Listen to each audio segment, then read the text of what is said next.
Саламатсыңдар ма балалар? Математика сабағын бастаймыз. Сабақтың тақырыбы шамалардың өлшем бірліктерін түрлендіру және оларға амалдар қолдану. Осы тақырыптағы сен зерттеушісің тақырыбы бойынша берілген логикалық есептерге назар аударамыз. Сыртқы көрінісі бірдей 8 бөлшек дайындалды. Оның біреуі басқаларынан жеңіл болып шықты. Гыртасы жоқ таразының көмегімен тек 2 рет өлшеу арқылы осы жеңіл бөлшекті басқаларынан қалай бөліп алуға болады. Балалар, бұл тапсырманы әртүрлі тәсілмен шығаруға болады. Мысалы, 8 бөлшекті төртеуден табақшаға таразының 2 табақшасына тең бөлеміз. Егер мысалы табақшаның сол жақ бетіндегі 4 бөлшек жоғары қарай көтерілсе, олай болса, демек мұнда жеңіл бөлшек бар деген сөз. Олай болса, екінші оң жағындағы табақшада тұрған бөлшектерді, бұлар барлығы таза бөлшектер, яғни бұл жерде жеңіл бөлшек жоқ. Бұны шетке алып қоямыз. Ал енді таразының сол жақ бетіндегі жоғары көтерілген бөлшекті екеуден таразыға тағы да бөліп саламыз.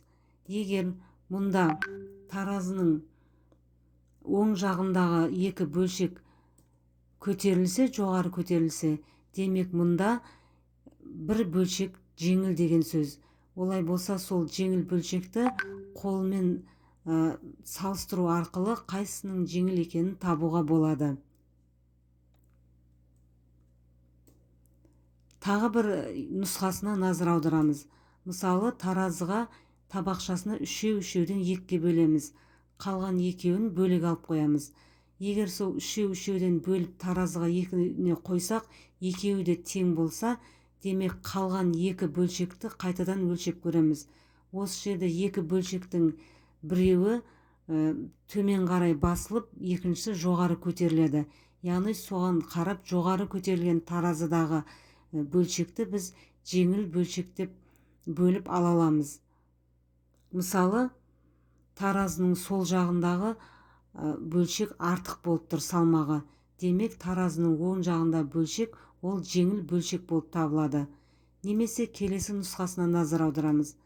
Таразыға үшеуден таразының табақшасына бөлшектерді бөлемізде, 2 бөлшекті төмен алып қоямыз.